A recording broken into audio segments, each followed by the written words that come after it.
Welcome guys, it's Danny Glover from Fight Fan TV Live. We're here in Birmingham today with the one, the only Eddie Hearn. How you doing today, sir? Danny, good to see you, mate. Long time, you good? Good.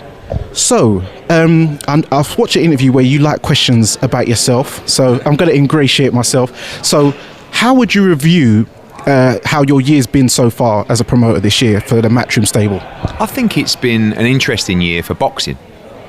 Obviously, the inclusion of Riyadh season and a lot of money coming into the sport has been great for the company and great for British fighters. It has lent itself to a lot of those bigger names having big fights in Riyadh. But it's on a good time zone. So it's not like we're having to wait up till 3 o'clock or 4 o'clock in the morning. But there's also been the comment from the British fight fan of, hold on, we want some big fights in the UK. So, finishing with Catterall Prograis, which is a big success, Yafai against Edwards. I think moving forward, we've got to get the mix right of, do we want to see big names in decent fights, or do we want to see good names in great fights? Do you know what I mean? And I think this card tomorrow is a good example of good names in great fights. You look at the card from top to bottom, and for me, if the biggest names want to go and fight in Riyadh in the biggest fights, that's great, but we got to get the product right to make sure that every fight is competitive and compelling, and I think we can do that in 2025. So the year's been good, it's been a big success as a company, and I think just the changing of the strategy moving forward and see what happens in 2025. I really like that, because I was going to actually talk about this. Do you feel that the sport finally is getting there, where we're coming out of that O era and into the undisputed era? And how do you feel that the fans and the public are receiving the new era? I think that my mindset has always been, I don't really care about the O.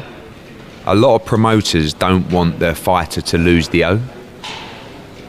But that means you're not going to make competitive fights, because when you make competitive fights, someone's going to lose. And, I know we get stick and criticism when one of our fighters loses, but in doing so, they're chasing greatness, and financially they're setting themselves up for life. And that's always got to be the key for any fighter.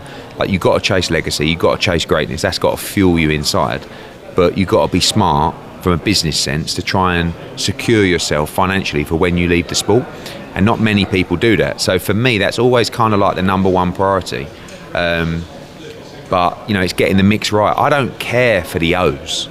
I care for great fights. But there's a lot of fighters on this card tomorrow that are risking a lot, that will probably lose.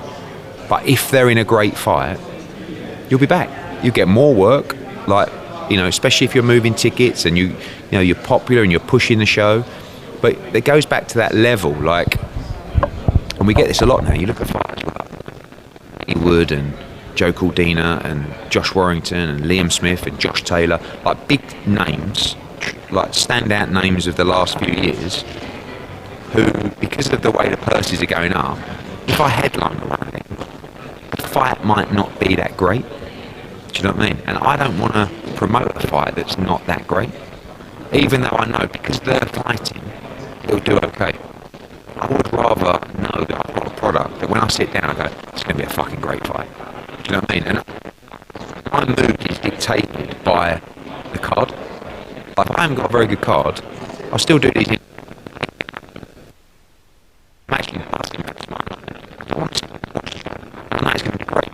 I'm not going to get much stick on social media and people saying this is shit, well, what's happened to British boxing, well, blah, blah, blah, blah. And I do, that does get to me, because I'm a fight fan, so I've got a chance to deliver for you. And I think this card might be a sign of things moving forward, where hopefully come 11 o'clock tomorrow night, everyone goes, that was great.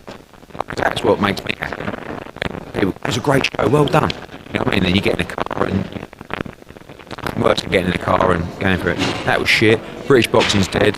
Hearn sorted it out. Fucking hell, it's like, so yeah, that's the thing. I'm understanding what we need to do moving forward. You've had a few people like detractors like Lyndon before talking about you don't know the market in America. There wasn't really a market in Birmingham, but it seems that I saw that you've put out more tickets for release. So how's it been building up the sort of fan base and ticket sales out in Birmingham in the Midlands? Because it's been a growing era. It's always a slow burner. Like when we first came to Birmingham, I think it's our third or fourth show in about 18 months. When we first come, 3,000, 4,000, 5,000, could be 7 on Saturday.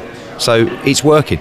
The one thing that gives you a lot of hope is when you go to a city and boxing's important to people, like when the fighters are shifting a lot of tickets, that's a good sign. And that's always been the case in Birmingham. But it's only the fighters that have been shifting it. Now it's starting to grow a little bit. The box office sales are good because it's a compelling fight as well.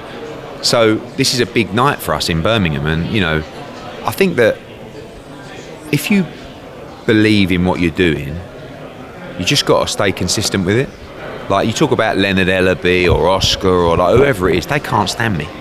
And it's very easy just to pack it in and go, just like you're fighting the system. And that's the same with going to Birmingham, where you might just go, it's just not working. So let's try somewhere else. And that's a problem in life where like people aren't prepared to go through the short-term goals to get to the medium and long-term goals. And we've done the short-term goals now, and we're over it. And hopefully we can continue to grow. Also, a fight that's gone under the radar on this card is Callum Smith. Yeah. How did you manage to get him on the card? And then also, do you think it's quite humbling that he was top of the bill last time out and he's basically ribbon cutting on this time? I said to him, I wanted him on TV because he's Callum Smith. Do you know what I mean? But that goes back to, it's not a very good fight. Yeah? I'm not telling you it's a good fight. He's a puncher though. Yeah, but it's a fight coming off. And after better be a defeat, where he needs to get in a ring, blow off some cobwebs, and hopefully fight a Buatsi or a Yarde or whoever that is moving forward. And I said to, like, when we went through the running order, I was like, you got to put Callum on the TV.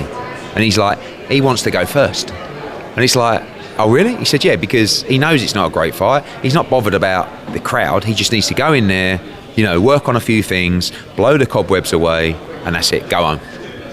So I'm like, all right. So he's actually opening the show at like 4 o'clock, 4:30 or something like that. So yeah, I think Callum is a very humble kid anyway. So, hopefully a good win, no damaged hands, no nothing, and maybe even a fight in February against a Buatsi. Okay, and because obviously I know you got time, so yeah, last one from me. When can we expect to see Craig Richards out next? I mean, he was in camp with Beterbiev sparring for him for the Bivol fight. So I think Craig now is at the stage in his career. Had a good payday last time, decent payday against Buatsi, Bivol. He's done well for himself in the sport. Still a lot to give, but really needs those big fights. For me, Craig Richards against Lyndon Arthur. I think that's the fight. Or Liam Cameron. Or Ben Whittaker. Needs that big domestic fight, and then hopefully he can get another shot at the world title. Love that. Thank you for your time. And there you have it. It's Danny Glover for Fight Fan TV Live with Eddie Hearn. And remember, guys, persistence beats resistance. You know where it is.